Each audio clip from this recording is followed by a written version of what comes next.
Assalamualaikum warahmatullahi wabarakatuh. Perkenalkan, nama saya Imam Syafi'i, nomor induk mahasiswa 18 12 10 178. Di sini saya akan sedikit menjelaskan tentang metodologi penelitian, itu komponen-komponen metodologi penelitian. Saya akan menjelaskan 10 bab gitu. Yang pertama itu bab pertama ya, satu 11 karakteristik menurut Profesor Dr. Sugiono antara metode kuantitatif dan kualitatif. Jadi ada 11 karakteristik yang membedakan kedua metode tersebut, metode kuantitatif dan kualitatif. Yang pertama itu desain. Desain di metode kuantitatif bersifat spesifik, harus jelas, terinci. Yang kedua, ditentukan secara mantap sejak awal atau dischedulkan. Yang ketiga, menjadi pegangan langkah demi langkah, jadi ada step by step gitu kan. Sedangkan di metode kualitatif bersifat yang pertama umum, fleksibel. Yang ketiga, berkembang dan muncul dalam proses penelitian. Jadi dalam proses penelitian bisa berkembang gitu kan. Yang kedua, tujuan. Yang tujuan di metode kuantitatif, yang pertama menunjukkan hubungan antar variabel, yang kedua menguji teori, yang ketiga mencari generalisasi yang mempunyai nilai. Sedangkan tujuan di metode kualitatif, yang pertama menemukan pola hubungan yang bersifat interaktif atau yang menarik gitu kan. Yang kedua menemukan teori, yang ketiga menggambarkan realitis yang kompleks. Yang terakhir itu memperoleh pemahaman makna gitu. Jadi ya, setelah peneliti itu jadi ada arti gitu, ada intisari yang bisa dipahami gitu. Yang ketiga itu karakteristik yang ketiga, teknik pengumpulan data. Teknik pengumpulan data di metode kuantitatif menggunakan metode kuesioner. Yang keduanya observasi dan wawancara yang terstruktur. Sedangkan teknik pengumpulan data di metode kualitatif, yang pertama partition observation, yang kedua interview atau interview wawancara, yang ketiga dokumentasi, yang terakhir triangulasi itu kan. Selanjutnya karakteristik yang keempat yaitu instrumen penelitian. Instrumen penelitian di metode kuantitatif yang digunakan yang pertama tes angket wawancara yang struktur. Jadi wawancara itu ada struktur dan tidak struktur gitu kan. Dan instrumen penelitian di kuantitatif tes angket dan menggunakan wawancara terstruktur. Yang kedua instrumen yang telah terstandar. Sedangkan instrumen penelitian di metode kualitatif,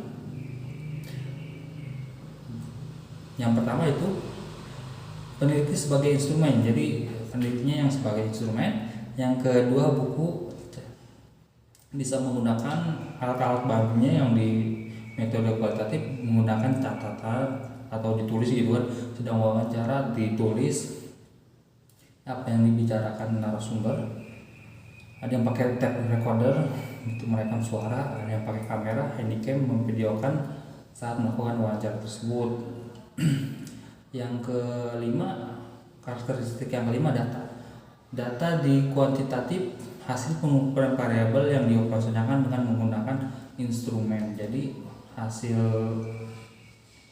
dari pengukuran variabel harus menggunakan instrumen.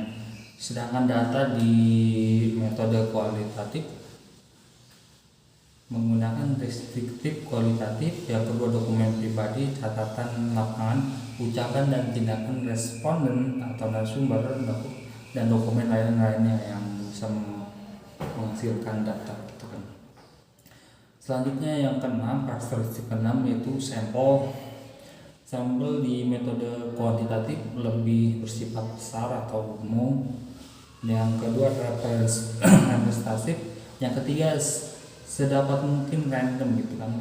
Yang ketiga ditemukan sejak awal, adanya dari awal gitu kan. Yang selanjutnya metode kualitatif, karakteristiknya sampel bersifat kecil, tidak representatif for snowball. Yang terakhir berkembang proses penelitian. Yang ketujuh ada karakteristik yang ketujuh, analisis. Analisis di metode kuantitatif bersifat setelah selesai pengumpulan data. Jadi analisisnya setelah pengumpulan data selesai baru bisa dianalisis gitu kan di metode kuantitatif. Sedangkan dianalisis di metode kualitatif terus menerus sejak awal sampai akhir penelitian. Jadi analisis di metode kuantitatif mencakup setelah selesai pengumpulan data bisa dianalisis, yang kedua deduktif, yang ketiga menggunakan statistik menguji hipotesis, yang selanjutnya analisis di metode kualitatif terus menerus sejak awal sampai akhir penelitian, yang kedua bersifat induktif, yang ketiga terakhir mencari pola model tema dan teori. Yang ke-8 karakteristik ke-8 yaitu hubungan dengan responden. Hubungan dengan responden di metode kuantitatif dibuat berjarak bahkan sering tanpa kotak supaya lebih objektif. Yang kedua, kedudukan peneliti lebih tinggi dari responden, jadi peneliti yang lebih aktif gitu. Yang memperkuat gitu kan, memperkuat datanya. Yang ketiga, jangka pendek sampai hipotesis dapat dibuktikan. Sedangkan metode kualitatif itu karakteristik hubungan dengan respondennya. Yang pertama harus empati, akrab supaya memperoleh pemahaman yang mendalam. Jadi terhadap narasumber harus lebih akrab, lebih ramah supaya agar mendapatkan data yang nyaman gitu kan antara kita sebagai peneliti dan narasumber. Yang kedua, kedudukan sama bahkan sebagai guru atau konsultan. Yang ketiga, jangka lama sampai ditanya jenuh atau jenuh kebanyakan gitu kan, dapat ditemukan hipotesis dan teori. Selanjutnya karakteristik yang ke-9, usulan desain. Usulan desain di metode kuantitatif. Yang pertama, luas dan rinci, lebih luas dan rinci itu terstruktur gitu kan. Kedua, literatur yang berhubungan. Yang ketiga, prosedur yang spesifik dan rinci langkahnya ditulis secara rinci jelas sebelum terjun ke lapangan. Jadi sebelum kita melakukan penelitian di lapangan maka kita harus menschedule-kan atau membuat gitu kan, membuat langkah-langkahnya dulu, metode-metode apa dulu gitu ya. Sedangkan usulan desain di metode kualitatif sifatnya singkat, umum, bersifat sementara. Sifatnya sementara. Kedua, literatur yang digunakan bersifat sementara, tidak menjadi pegangan utama. Yang ketiga, prosedur bersifat umum seperti merencanakan tur atau piknik. Yang keempat, masalah bersifat sementara dan akan ditemukan setelah studi pendahuluan. Kelima, tidak dirumuskan hipotesis karena justru akan menemukan hipotesis. Jadi kalau ini tidak merupakan hipotesis tapi untuk menghasilkan hipotesis gitu kan. Yang selanjutnya, fokus penelitian ditetapkan setelah diperoleh. Jadi fokus atau bisa dianalisis datanya setelah proses pengumpulan data tersebut dari lapangan. Dan karakteristik yang 10 yaitu kapan penelitian dianggap selesai atau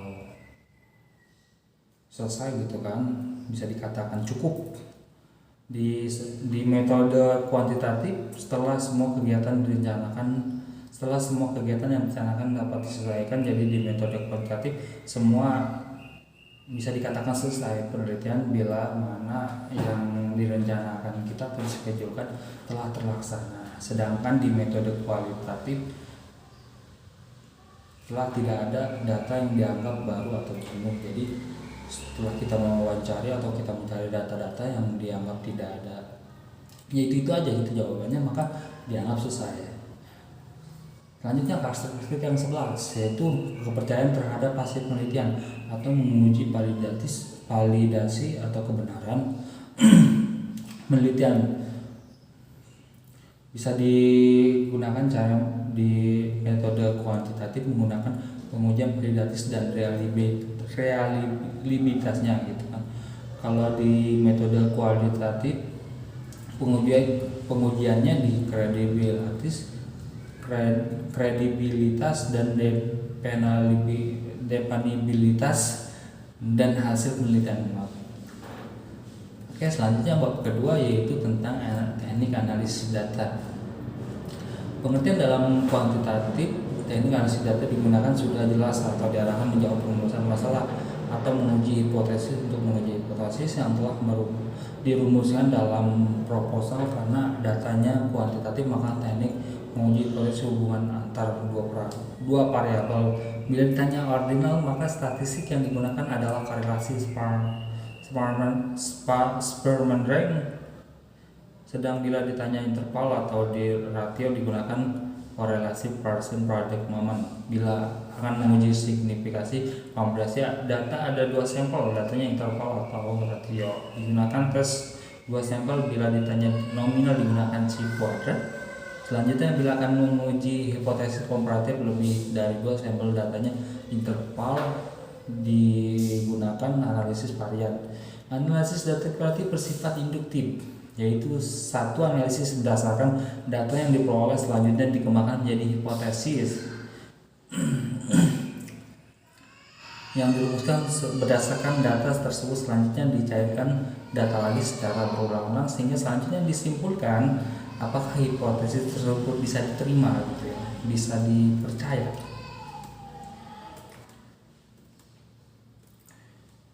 Oke, selanjutnya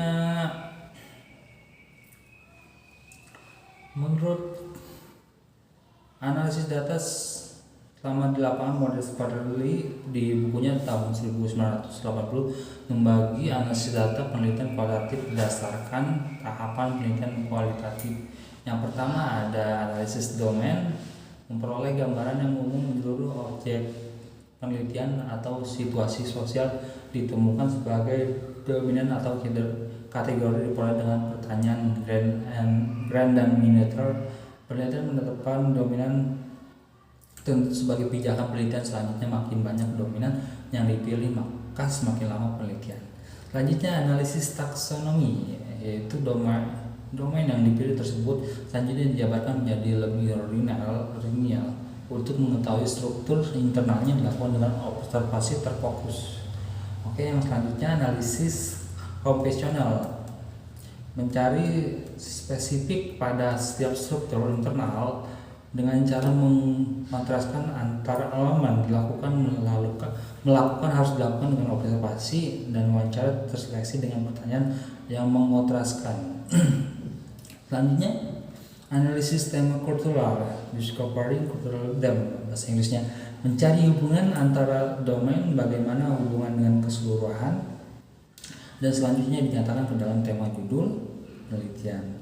Oke, langsung ke bab ketiganya yaitu teknik pengumpulan data.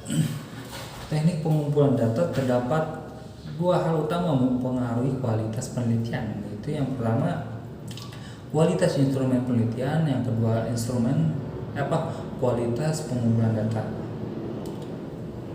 Nah, di sini ada teknik pengumpulan data, ada beberapa cara atau metode. Yang pertama ada wawancara juga terbagi, ada wawancara struktur dan tidak struktur. Wawancara terstruktur, yang pertama wawancara terstruktur digunakan sebagai teknik pengumpulan data bila peneliti atau pengumpulan data telah mengetahui dengan pasti tentang informasi yang telah akan diperoleh. Oleh karena itu, dalam melakukan wawancara, pengumpulan data telah menyiapkan instrumen penelitian berupa pertanyaan-pertanyaan tertulis yang alternatif jawabannya telah disiapkan, gitu kan. Misalkan harga mie ini, apakah mie ini enak? Jawabannya ada, misalnya ada enak sekali, tidak enak sekali. Itu sudah disiapkan jawaban, gitu kan. Dengan wawancara tertutup ini, setiap responden diberi pertanyaan yang sama dan sama, gitu kan. Jadi misalnya kita mewawancarai 10 orang, maka pertanyaannya juga harus sama.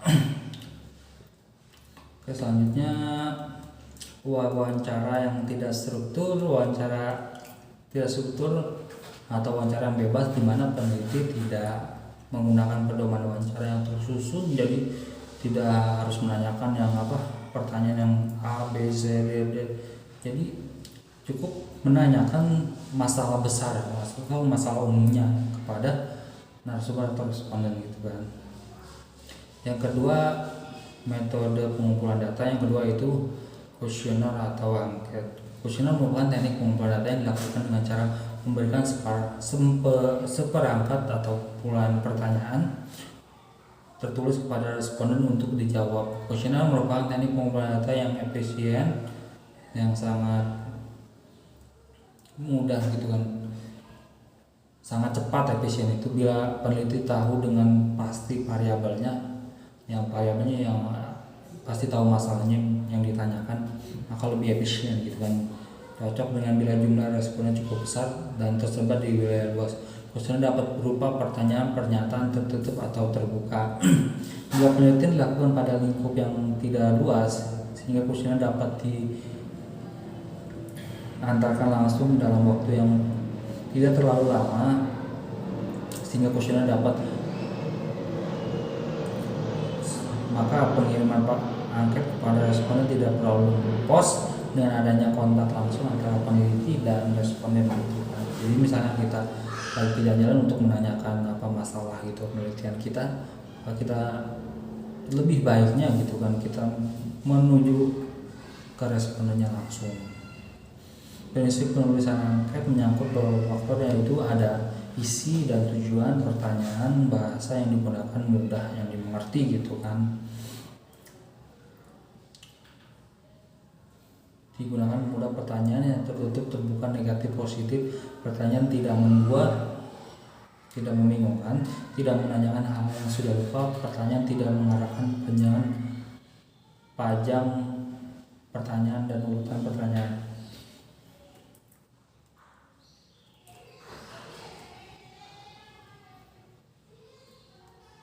Oke, selanjutnya yaitu yang ketiga adalah observasi. Metode pengumpulan data menggunakan observasi.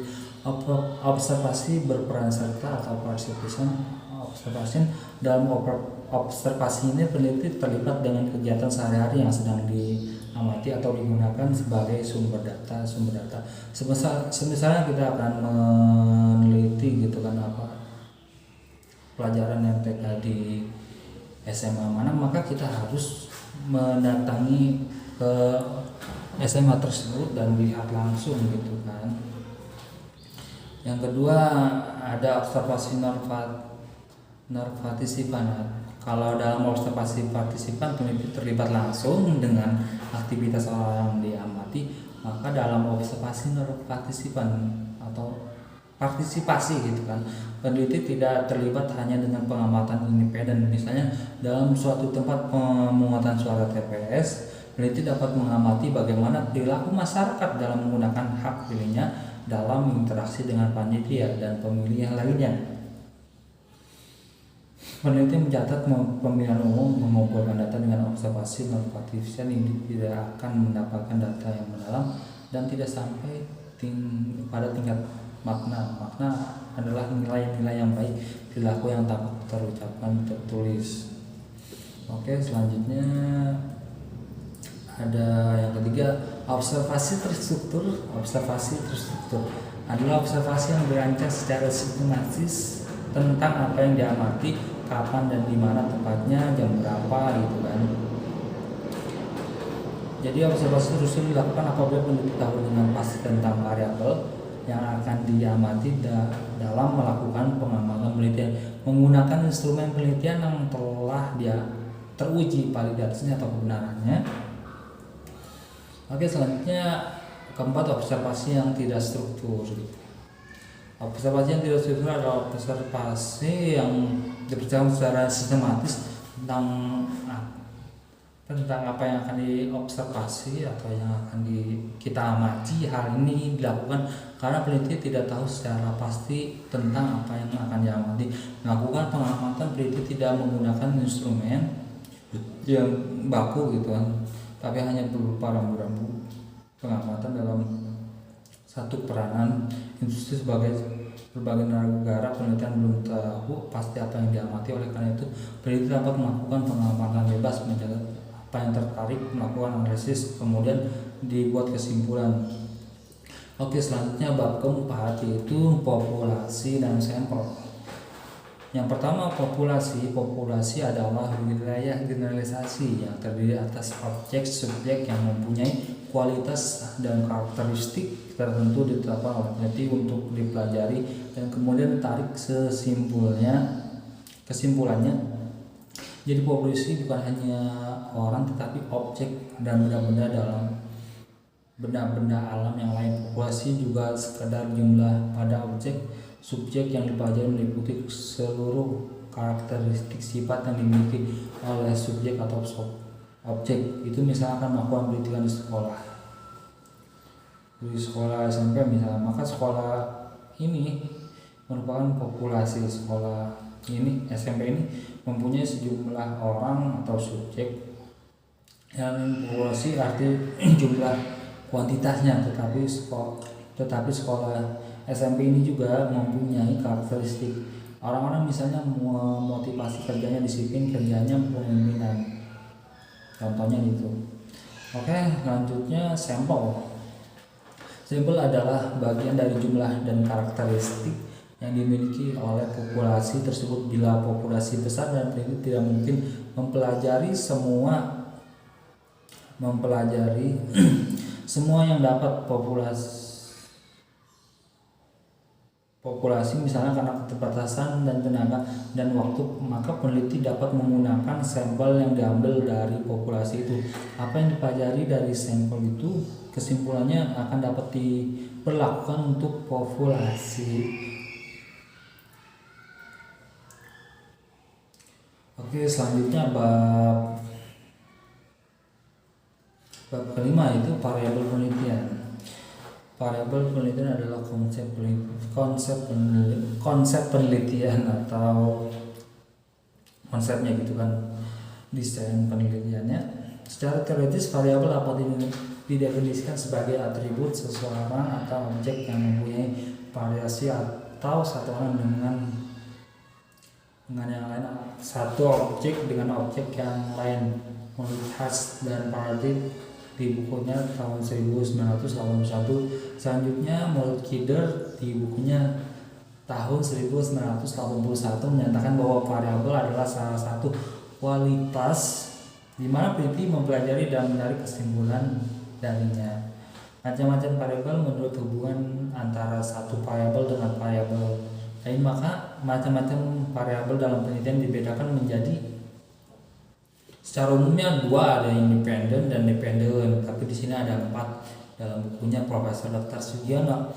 Yang pertama, variabel independen. Variabel ini sering disebut sebagai variabel stimulus atau prediktor. Antecedent dalam bahasa Indonesia sering disebut sebagai variabel bebas, gitu kan. Variabel bebas adalah merupakan variabel yang mempengaruhi atau yang menjadi sebab perubahan atau timbulnya variabel dependen dan terikat. Jadi variabel itu kayak ada variabel x, ada yang z kalau variabel lebih dari 2. Yang kedua, variabel dependen atau variabel terikat gitu kan, sering disebut dengan variabel output, kriteria, konsekuen. Dalam bahasa Indonesia sering disebut variabel terikat. Variabel terikat merupakan variabel yang mempengaruhi yang menjadi akibat karena adanya variabel bebas. Yang pertama itu. Yang ketiga, selanjutnya variabel moderator. Variabel moderator adalah yang mempengaruhi, memperkuat dan memperlemah hubungan antara variabel independen dengan dependen. Variabel disebut juga sebagai variabel independen yang kedua, hubungan perilaku. Contohnya hubungan perilaku suami dan istri semakin baik, kuat dan kalau mempunyai anak, dan akan semakin rendah kalau ada pihak ketiga mencampurinya. Oke, selanjutnya variabel intervening.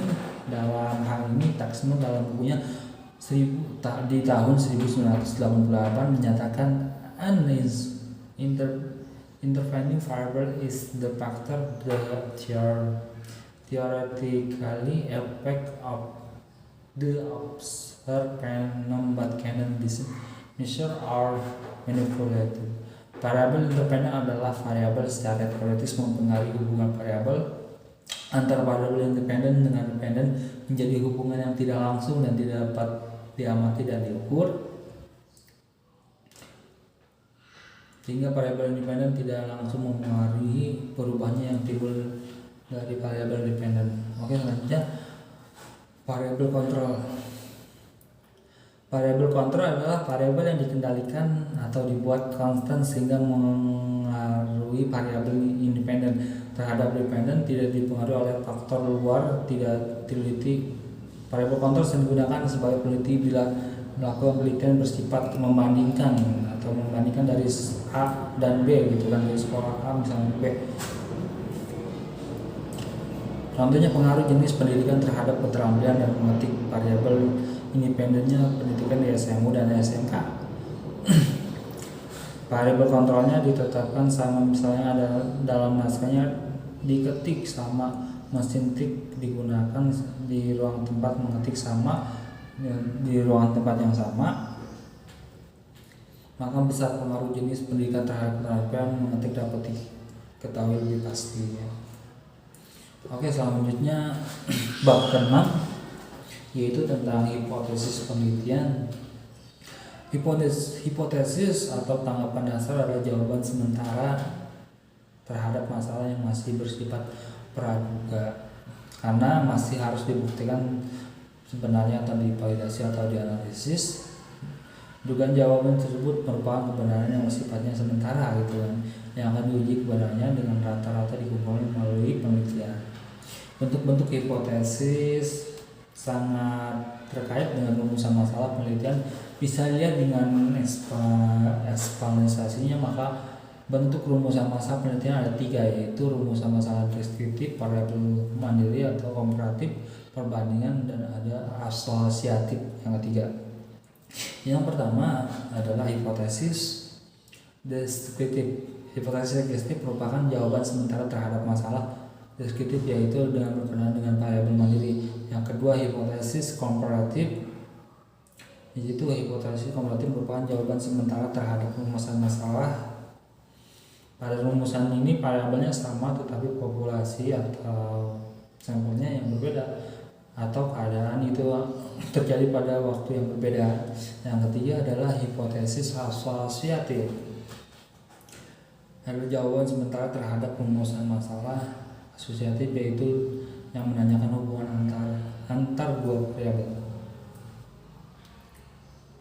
Oke, selanjutnya bab 7, penelitian tindakan kelas atau bisa disingkat PTK.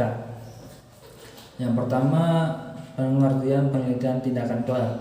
Penelitian tindakan kelas adalah penelitian praktis yang dimaksudkan untuk memperbaiki pembelajaran di kelas. Penelitian ini merupakan salah satu upaya guru untuk memperbaiki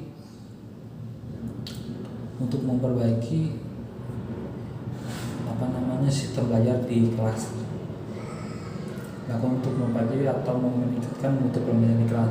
PTK dapat diartikan sebagai proses pengkajian masalah pembelajaran di dalam kelas melalui refleksi diri dalam upaya memecahkan masalah tersebut dengan cara melakukan berbagai tindakan dan yang terencana dalam situasi nyata sebagai menganalisis setiap pengaruh dan pelakuan tersebut.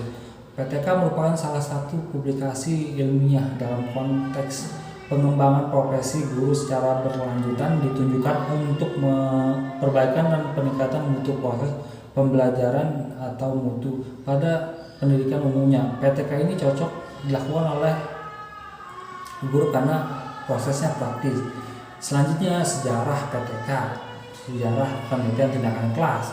Pada saat ini penelitian tindakan kelas PTK berkembang dengan pesat di negara-negara maju seperti Amerika, Kanada, Jerman, Australia, Inggris, beberapa negara maju lainnya. Hal ini disebabkan jenis penelitian ini memiliki kekhasan atau ciri gitu kan, kekhususan serta karakter sendiri dibandingkan dengan jenis penelitian pada umumnya. PTK diyakini menawarkan cara dan prosedur untuk meningkatkan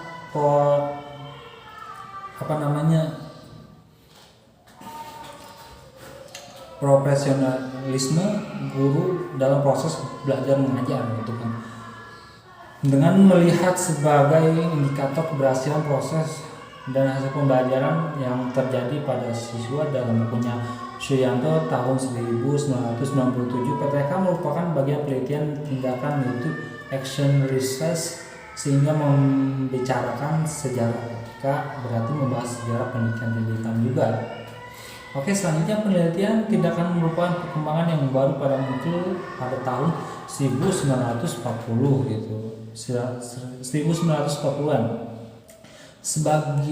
Sebagai salah satu pendekatan penelitian yang lahir di tempat kerja, maka tempat di mana peneliti melakukan pekerjaan atau aktivitas sehari-hari, misalnya kelas, merupakan tempat penelitiannya.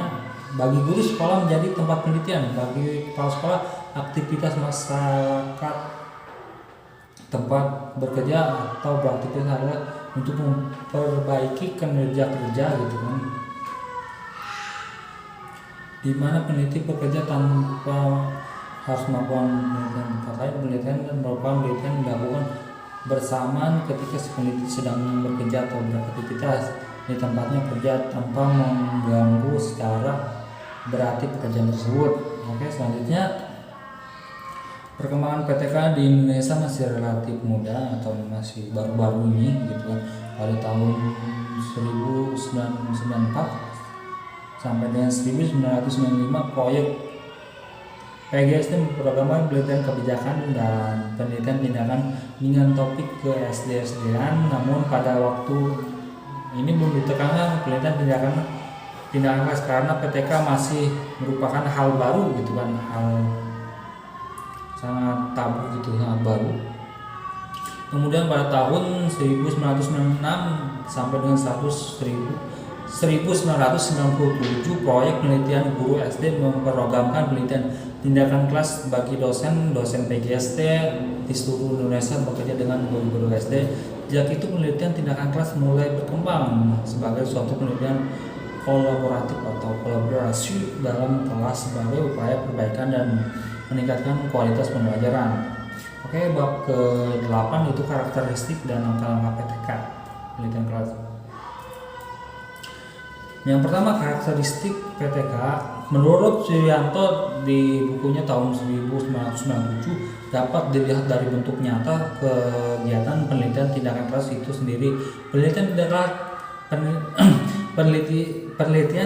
kelas memiliki karakteristik yang khas, yaitu adanya tindakan-tindakan tertentu untuk memperbaiki proses saat pembelajaran di kelas. Sebenarnya tanpa tindakan tertentu sesuatu penelitian dapat dilakukan di kelas. Tapi penelitian semacam ini tergolong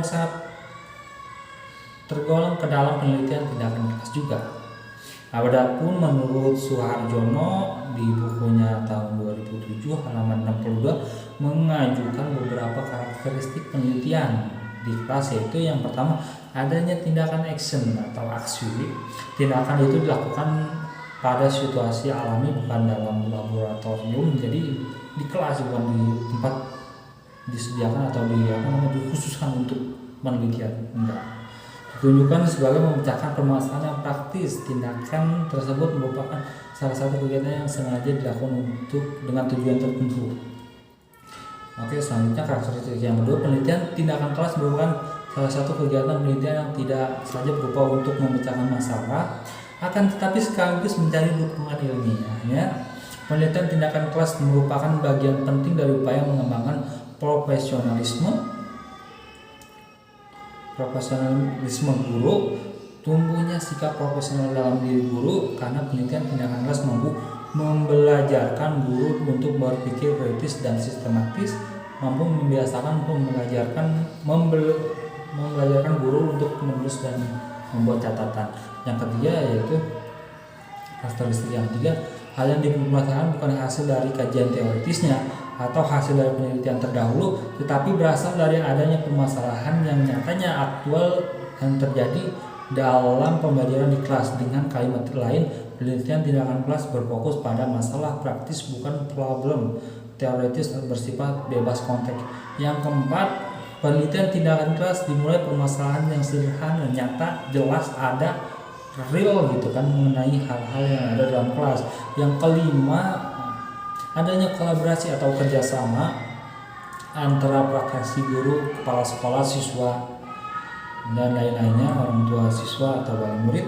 Kemudian dalam pemahaman kesepakatan tentang permasalahan pengambilan keputusan yang akhirnya melahirkan kesama tindakan atau action.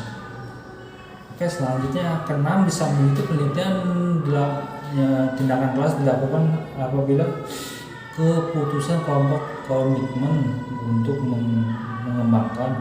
Kedua, tujuan peningkatan profesionalisme guru. Yang ketiga, alasan pokok ingin membantu, ingin meningkatkan suasana pembelajaran yang efektif gitu kan. Yang keempat, bertujuan memperoleh pengetahuan dan atau sebagai pemecahan masalah dalam sistem pembelajaran di kelas tersebut.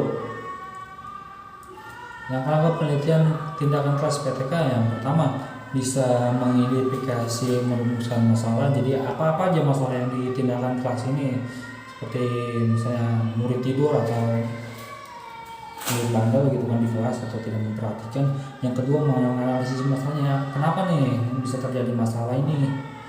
Yang ketiga, merumuskan hipotesis atau tindakan. Jadi merumuskan, kita membuat hipotesisnya,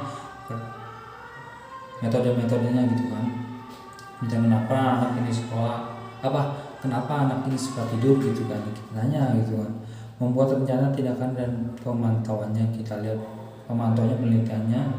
Terus kelima, melaksanakan tindakan dan mengamatinya, mengolah dan menafsirkan. Oke, selanjutnya ke bab 9, yaitu metode penelitian dan perkembangan atau bisa disebut R&D, Research and Development.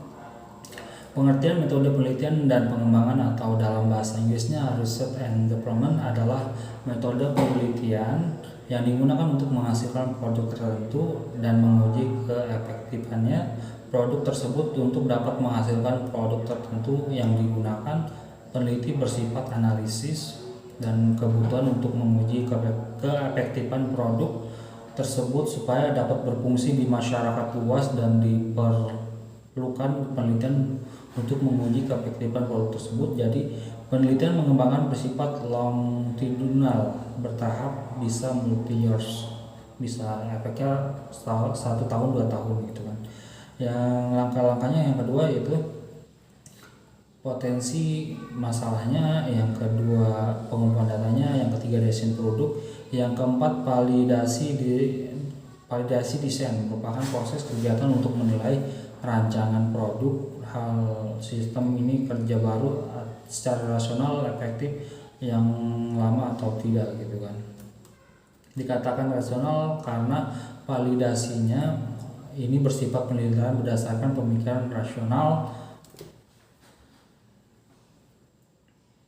Yang selanjutnya revisi desain. Setelah desain produk divalidasi melalui diskusi dengan pakar dan para ahli lainnya, maka akan mengetahui kelemahan dari produk tersebut. Kelemahan tersebut selanjutnya dicoba untuk dikurangi dengan cara memperbaiki desain. Yang bertugas memperbaiki desain adalah peneliti yang menghasilkan produk tersebut. Selanjutnya yang keenam, uji coba produk. Seperti telah dikemukakan, kalau dalam bidang teknik desain produk yang telah dibuat tidak bisa langsung diuji dulu, coba dulu, tetapi harus dibuat terlebih dahulu.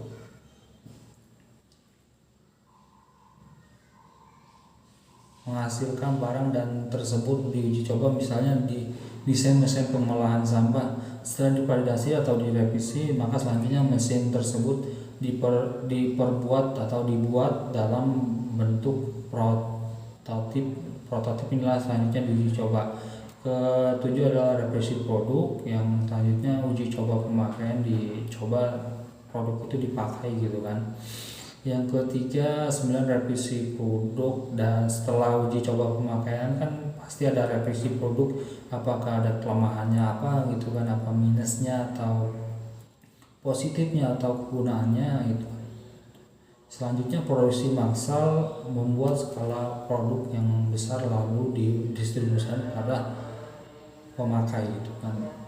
Selanjutnya bab 10 yang terakhir itu adalah abstrak. Abstrak merupakan tulisan sederhana yang tidak terlalu panjang penyajiannya, kembali secara cepat, singkat, padat, dan mudah dipahami oleh pembaca, merupakan salah satu bagian penting dalam menyusun karya tulis ilmiah. Abstrak juga merupakan sebuah intisari atau kesimpulan gitu kan. Intisari ringkas mengenai isi karya tulis ilmiah tersebut, seperti skripsi, tesis, disertai, atau laporan jurnal hasil penelitian karya tulis merupakan salah satu yang menonjol sebuah karya tulis ilmiah. Penyajian diletakkan pada bagian pertama sebuah karya tulis. Penulisan abstrak dapat dilakukan dikerjakan di awal kegiatan penulisan. Secara penulisan karya ilmiah lebih baik penulis menulisnya jika sudah memahami secara keseluruhan dari karya tulis ilmiah tersebut. Oke, selanjutnya komponen abstrak gitu kan, ada komponennya. Yang pertama, latar belakang kaidah yang dipenuhi saat membuat abstrak dengan memasukkan latar belakang dari permasalahan serta latar belakang yang dihadapi oleh peneliti. Oke, selanjutnya ada latarnya belakang yang membantu mencari solusi untuk menyelesaikan masalah penelitian dilakukan. Yang kedua, metode menjabarkan secara ringkas dan padat jenis metode penelitian apa yang akan dilakukan dalam penelitian. Hal ini bertujuan mengetahui bagaimana cara, langkah-langkah, atau metode sesuai dengan permasalahan yang dihadapi. Oke, yang selanjutnya hasil penelitian menjabarkan atau menyimpulkan atau menerangkan hasil dari penelitian yang dilakukan menjadi kaidah yang harus dijabarkan terkait dengan penelitian yang dilakukan secara umum saja. Oke, selanjutnya kesimpulan. Kesimpulan menjadi penutup dalam kaidah cara membuat abstrak yang baik. Dengan melampirkan kesimpulan, dapat diketahui bahwa peneliti yang telah dilakukan apakah dapat menyelesaikan permasalahan yang dihadapi gitu kan. Jadi adanya abstrak ini jadi lebih mendukung bahwasanya peneliti itu bisa menyimpulkan atau memahami gitu kan dengan masalah penelitian tersebut. Terakhir adalah berikan kata kunci di akhir paragraf. Kata kunci penelitian berguna untuk memudahkan mencari secara online kata kunci yang dipilih dari kata yang berbeda dari jumlah penelitian gitu kan. Jadi dari judul abstrak gitu kan. Oke, sekian itu terakhir dari saya. Mudah-mudahan bermanfaat, dan apabila banyak salah-salah penafsiran atau menjabarkan atau menerangkan, maka saya mohon maaf, mohon diperbaiki, mohon minta dukungannya, mohon minta koreksinya. Oke, sekian. Ikhtatim. Alhamdulillahirabbil alamin. Akhirus salam. Assalamualaikum warahmatullahi wabarakatuh.